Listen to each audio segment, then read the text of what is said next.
มู่9หมู่10 11 12 13 14ได้พร้อมใจกันเป็นเจ้าภาพพร้อมกับตามคณะครูนักเรียนโรงเรียนสกัมแพงคณานุสรณ์คณะครูนักเรียนโรงเรียนวัดบ้านน้อยได้ร่วมกันเป็นเจ้าภาพบูชาธรรมเทศนากันนี้ซึ่งในโอกาสต่อจากนี้ไปขอรัตนาคณะสงฆ์ตำบลสกัมแพงเขต 2นำโดยท่านอาจารย์พระครูอรุณญาณรังสีเจ้าคณะตำบลพร้อมทั้งท่านอาจารย์พระครูบดิการาดลจันทปัญโยท่านอาจารย์เจ้าวาดวัดสันไตได้พร้อมใจกันถวายบูชาการเทศน์การธรรมในโอกาสวันนี้ขอรัตนาพระพร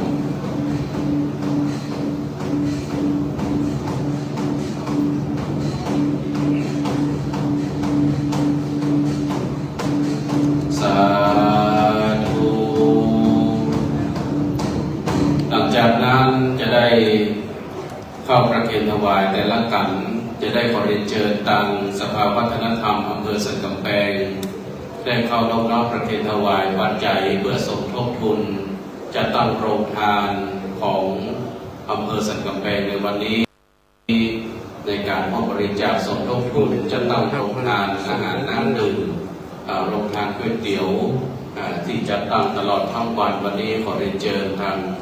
สภาวัฒนธรรมอำเภอสันกำแพงนะครับนำโดยคุณอนันต์สุขันธรสพร้อมกันด้วยสภาวัฒนธรรมในตำบลแต่ละตำบลของอำเภอสันกำแพงจำนวน1 ต้นถ้ามีต้นก็ได้ประเภทต้นมาไหว้ด้วยเสร็จแล้วจะได้เชิญคณะสัตยาและเป็นเจ้าภาพที่ได้นำมาวันนี้เป็นคณะสัตยา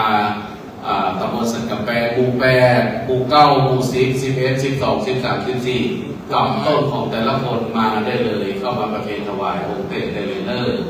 เรียนเชิญศรัทธาญาติโยมตั้งแต่หมู่8หมู่9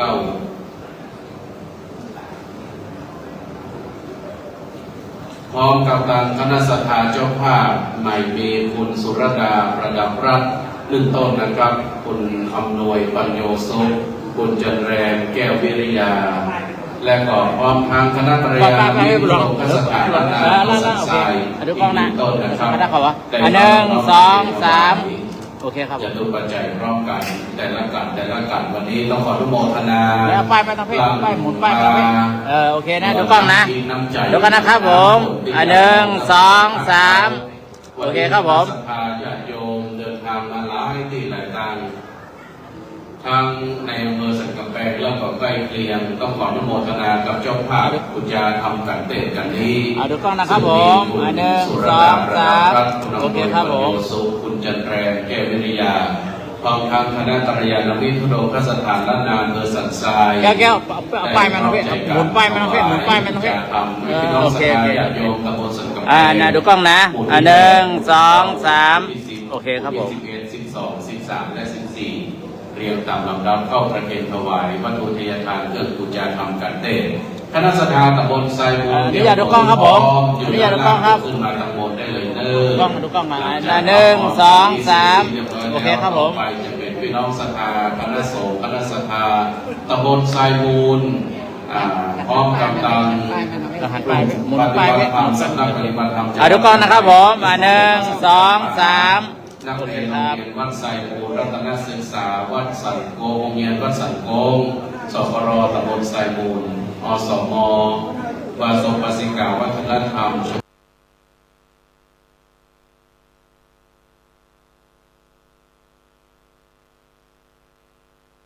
พร้อมบูชาธรรมกันที่7ชื่อว่าการมหาพลนะครับก็จะได้ฟังน้ำฟังธรรมกันต่อไปจากการที่6นี้ซึ่งการนี้นั้นดูกล้องนะครับผมดูกล้องนะครับผม1 2 3ขอบคุณครับผู้พามชุมชนหลังจากที่ได้เดินทางออกจากบ้านจับจองจากเมืองกลิงกลาดไปเรียบร้อยแล้วตอนนี้เดินทางไปปะใส่ยังทานเจตบุญแล้วก็ได้มาพบใส่อจุตรศรีก็ปลากับเลี้ยงเข้าป่าอาหารต่างๆนานาคือผู้พามได้ดูกล้องหน่อยจานกระเทือนดูกล้อง1 2 3โอเคครับผมเข้าป่าอาหารแล้วก็การต่อไปมหาโพนเป็นป่าใหญ่ จะปูพามชูโชคจะได้เดินทางออกจากป่าลาน แล้วดูกล้องครับผม1 2 3 จะได้ไปพ โอบ เคครับผม พระใส่ยังเครื่องของพนาลัยป่าใหญ่ต่างๆ ซึ่งมีทั้งพืชพันธุ์ธัญญาหารดอกไม้รวมไปทั้งบาดยาต่างๆ ก็จะได้ลำดับลำดาในการต่อไปอันนั้นแล้วก็ญาติโยมศรัทธาท่านไหนที่ฟังเทศน์แล้วใครท่านไหนที่จะบูชาทำเพิ่มเติมญาติโยมมาใส่ตั้งหน้าได้เนิ่นใครที่เกิดปีมะเสงงูเล็กเจ้า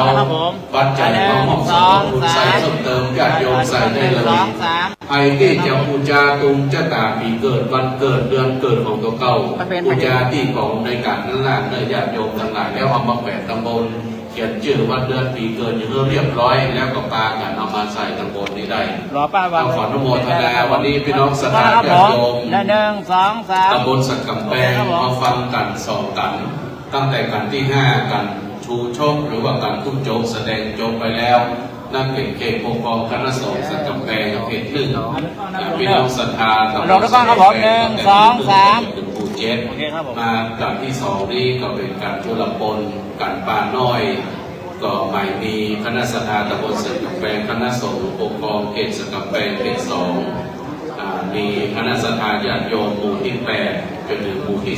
14ต้องขออนุโมทนาพร้อมกับทางโรงเรียนนะครับผม1 2 3โรงเรียนวัดบ้านน้อย โอเคครับผมถึงโอกาสในโอกาสวันนี้ต้องขออนุโมทนาในกุศลศรัทธาของท่านสาธุชนผู้ท่านต่อไปตั้งอกตั้งใจขอพรเด้อยะถา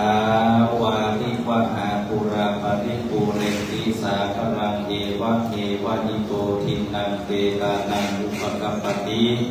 อิจิตังปฏิตังตุมหังคิปะเปวัสมิจฉตุสัพเพปูเรนตุสังกปาจันโทปนารโสยะถา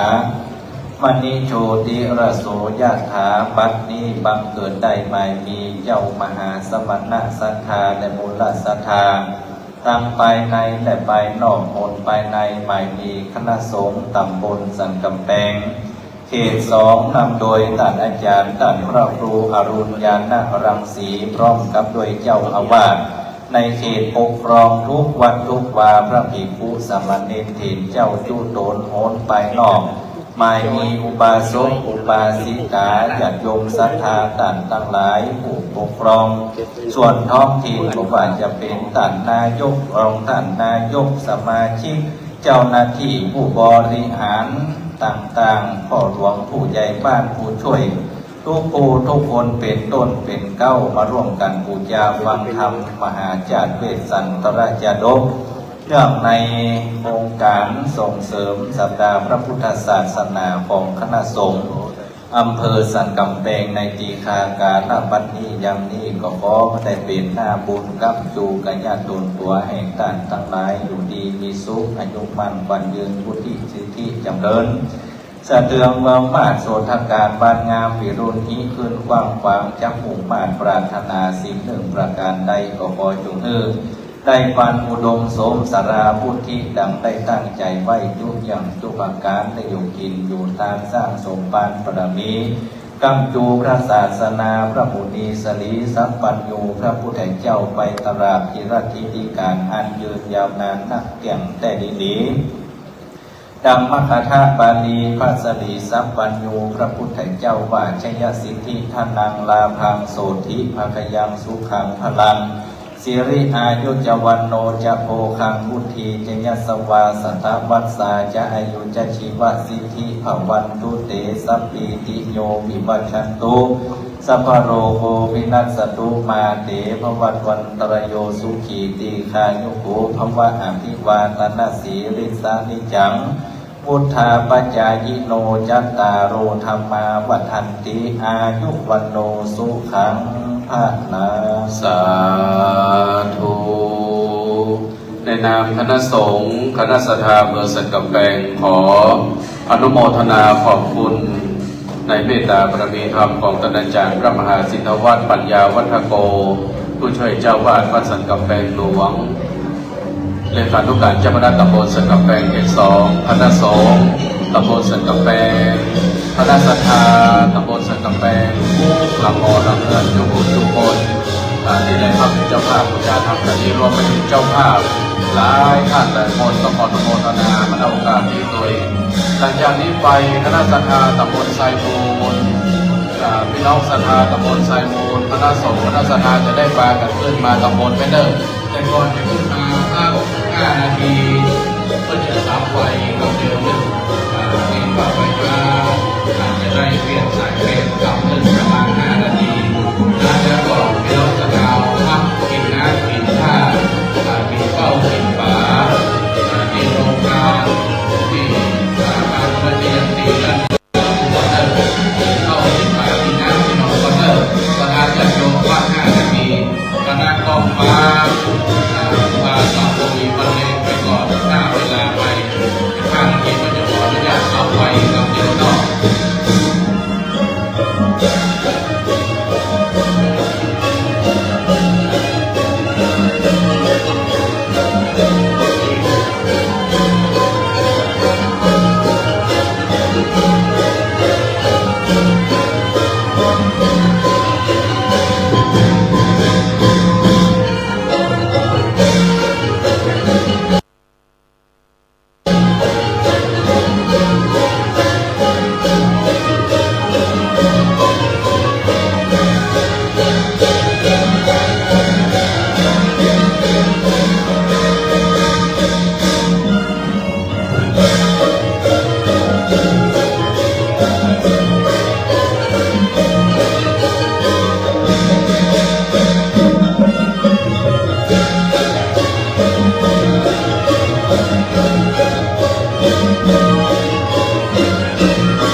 ขออนุญาตพักแป๊บหนึ่งนะครับ เดี๋ยวมา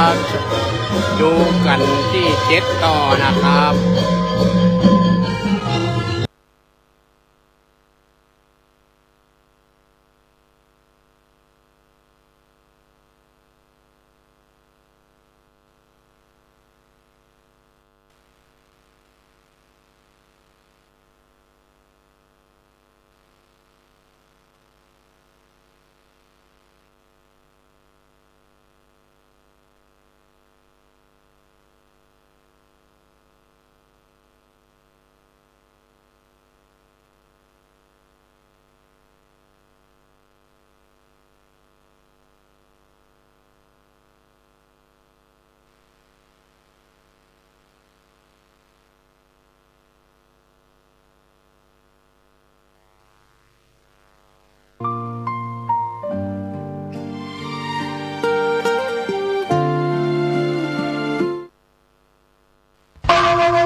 พรุ่งนี้เป็นวันพระขอเชิญลดละอบายมุขทำจิตใจให้สงบสะอาดปราศจากสิ่งเศร้าหมองทั้งปวงเข้าวัดฟังธรรมแล้วไหว้พระสวดมนต์ตามสมควร